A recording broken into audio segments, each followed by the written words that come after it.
Assalamualaikum warahmatullahi wabarakatuh. Halo teman-teman. Saya perwakilan dari kelompok 3 akan memperkenalkan anggota kelompok saya. Yang pertama, Devi Chandra Kirana. Yang kedua, Fayida Fadila. Yang ketiga, Indah Putri Firmanda. Yang keempat, saya sendiri, Sita Yulisya Inayat. Yang kelima, ada Tria Pramusinta. Yang keenam, yaitu ada Raden Andriana Artamevia Wibawa. Ini akan menampilkan video praktikum fisika bab pengukuran. Lihat terus ya. Assalamualaikum warahmatullahi wabarakatuh. Saya Sita Julisya Inaya akan melakukan praktikum pengukuran kalor dengan menggunakan termometer. Alat dan bahannya yaitu yang pertama ada gelas ukur, lalu wadahnya. Ini wadahnya plastik tipis ya. Lalu ada lilin. Tidak lupa termometernya. Lalu ada air. Airnya menggunakan air biasa ya. Dan yang terakhir ada stopwatch untuk mengukur waktunya. Langkah pertama, kita goyangkan dahulu termometernya hingga mencapai suhu di bawah 35 derajat. Ini dilakukan selama 2 menit atau lebih. Percobaan pertama. Percobaan kedua. Kita tuangkan air ke dalam gelas ukur hingga mencapai 30 ml. Lalu kita lihat dan amati. Ya, ini yang kelebihan, aku tuangkan kembali.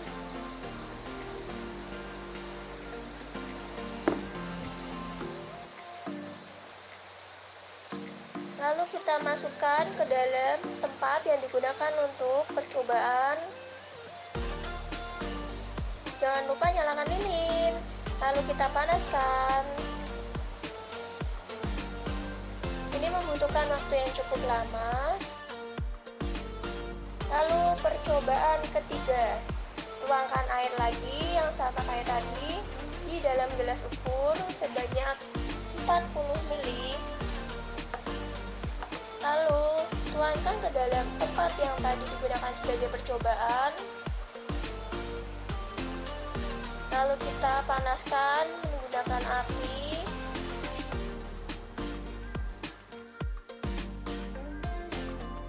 Halo, jadi yang aku dapat dari praktikum tadi, yang pertama, air sebelum dipanaskan dia mendapatkan suhu 34,8 derajat. Lalu yang kedua, air dengan 30 ml dia mendapatkan suhu 40 derajat dengan waktu 4 menit 50 detik. Yang ketiga, air dengan 40 ml dia mendapatkan suhu 40 derajat dengan waktu yang dibutuhkan yaitu 8 menit 25 detik. Assalamualaikum warahmatullahi wabarakatuh. Perkenalkan, nama saya Raden Andriana Artamevia Wibawa dari Prodi Kimia, Fakultas Matematika dan Ilmu Pengetahuan Alam Universitas Negeri Semarang. Di sini saya akan melakukan percobaan mengukur luas daun. Berikut bahan-bahan dan alat beserta caranya. Alat dan bahan yang dipakai adalah kertas milimeter blok, ada penggaris, ada pensil, spidol, penghapus, dan daun mangga.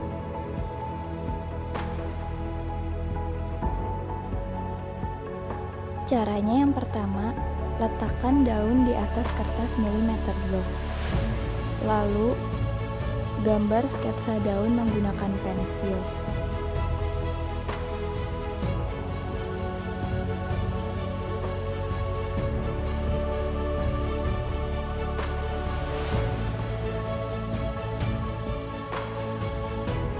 Berikutnya, tebalkan sketsa daun menggunakan spidol agar lebih terlihat jelas.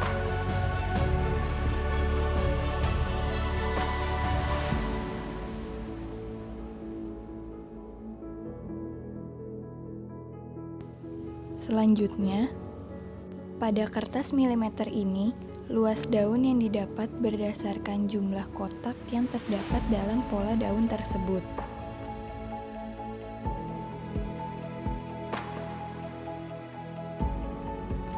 Kemudian metode yang kedua yaitu panjang kali lebar. Pada metode ini diperlukan ketelitian dan ketepatan dalam melakukan pengukuran.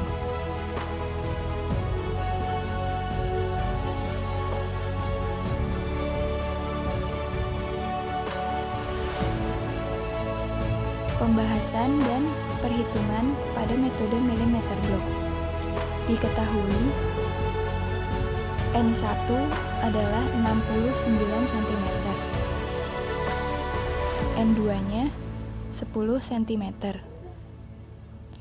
Luas kotaknya 1 cm. Ditanya luas daun.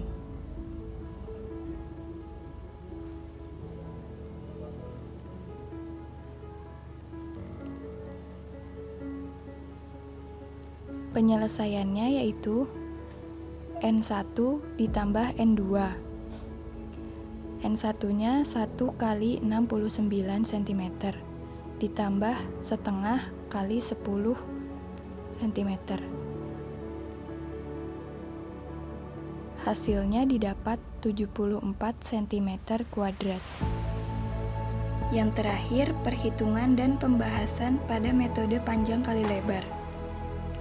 Di sini diketahui panjang daun 17 cm, lebar daun 5 cm, konstantanya 0,651 cm. Luas daun dicari dengan rumus P kali L kali K. 17 kali 5 kali 0,651. Diperoleh luas daun 55,335 cm kuadrat. Dengan demikian, pengukuran luas daun menggunakan metode milimeter blok.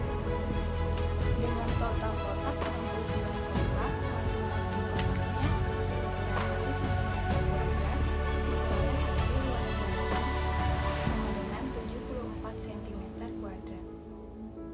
Hasil pengukuran yang kedua yaitu menggunakan metode panjang kali lebar. Dengan panjang daun 17 cm, lebar daun 5 cm dan konstantanya 0,651 cm. Diperoleh luas daun sama dengan 55,335 cm kuadrat.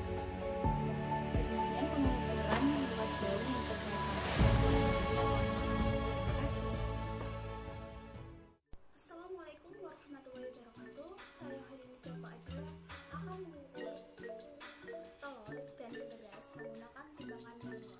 Saya akan mengukur benda menggunakan timbangan manual atau timbangan yang sering digunakan dalam mengukur satuan kilogram. Timbangan manual ini sering disebut dengan timbangan meja atau timbangan bebek. Ini adalah anak timbangan. Ini beratnya 1 kilo. Ini setengah kilo. 2 ons, 1 ons, dan setengah ons. Pertama, benda yang saya akan ukur adalah telur. 2 butir telur. Saya akan menggunakan anak timbangan sebesar 1 ons. Dan kedua sisinya masih belum sama, dan akan saya tambahkan setengah ons.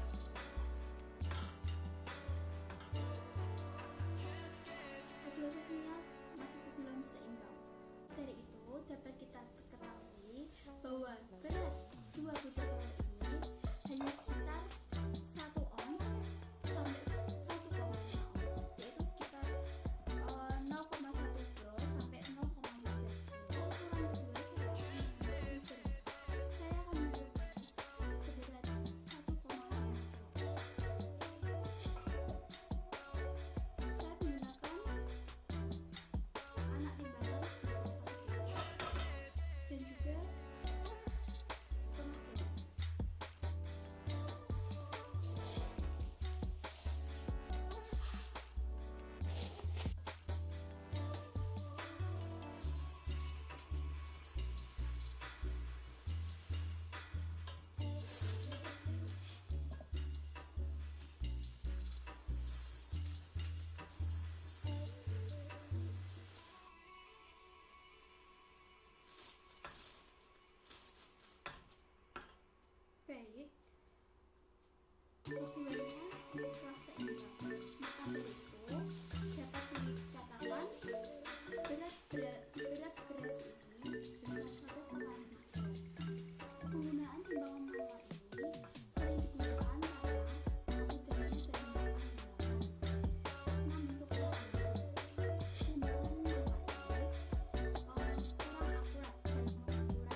Saya Indah Putri Firmanda akan mengukur volume dari kotak plastik.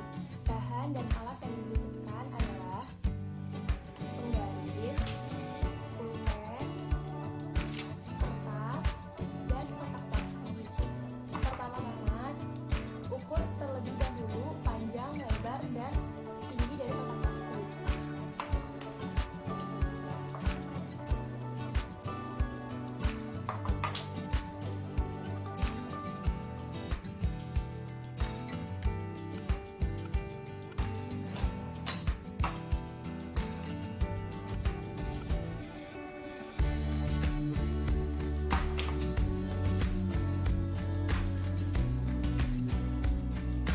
Selanjutnya, setelah menentukan panjang, lebar, dan tinggi dari kotak plastik, kita akan menentukan volume. Rumus dari volume adalah panjang kali lebar kali tinggi. Lalu kita masukkan saja angkanya. Panjangnya 12, lebarnya 10, dan tingginya 5,5.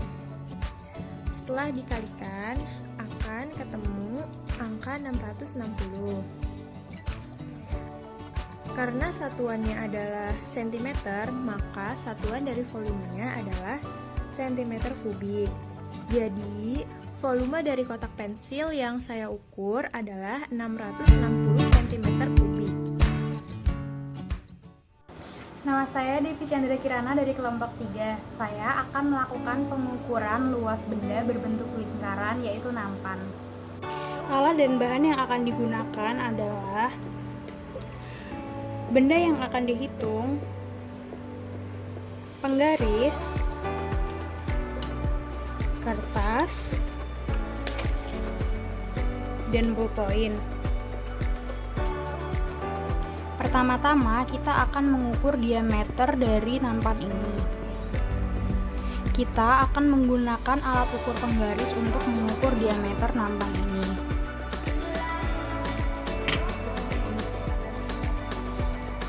Angka di penggaris menunjukkan bahwa diameter nampan memiliki diameter 24,5 cm.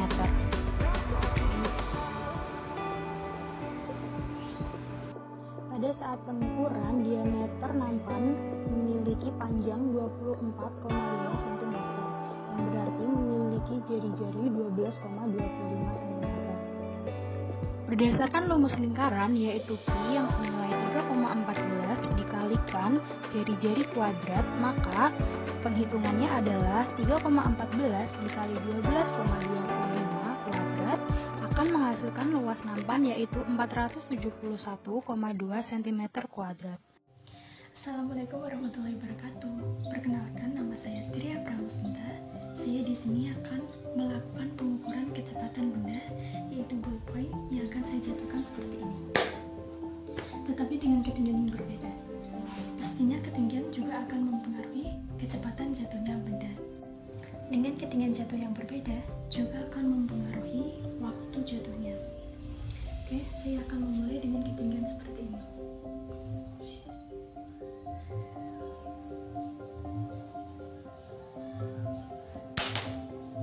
Ternyata membutuhkan 0,44 second. Yang kedua, saya akan menggunakan ketinggian seperti ini.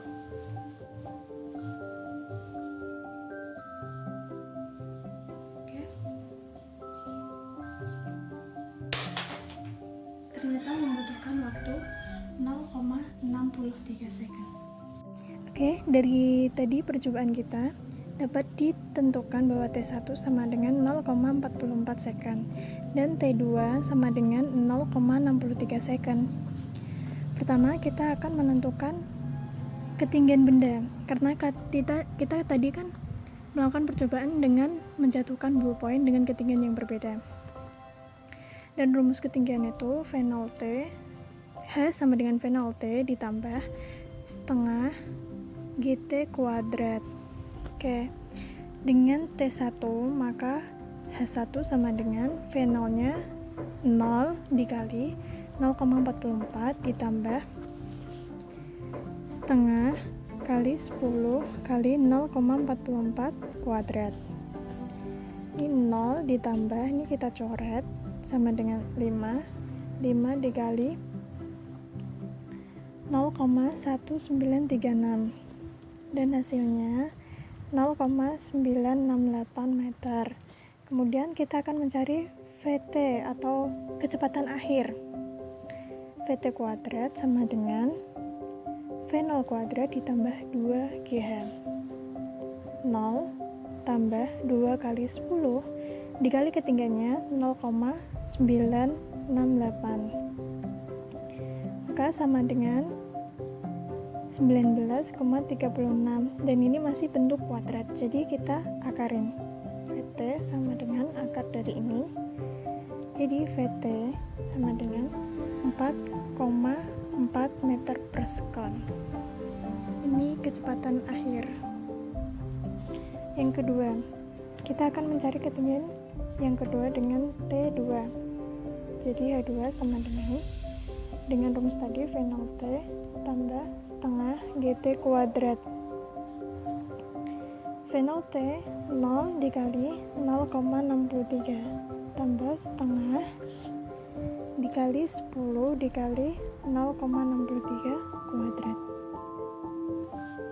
Oke, jadi 0 ditambah, ini kita coret, 5 dikali 0,3969. Hasilnya 1,9845 meter. Kemudian kita mencari VT. Dengan VT kuadrat sama dengan V0 kuadrat ditambah 2GH. Jadi ini 0 ditambah 2 dikali 10 kali 1,9845. Dan hasilnya 39,69. Jadi VT sama dengan 6,3 meter per sekon. Itulah tadi perkiraan saya. Terima kasih. Tadi pastinya seru-seru bukan? Jadi jangan lupa like, comment, and subscribe.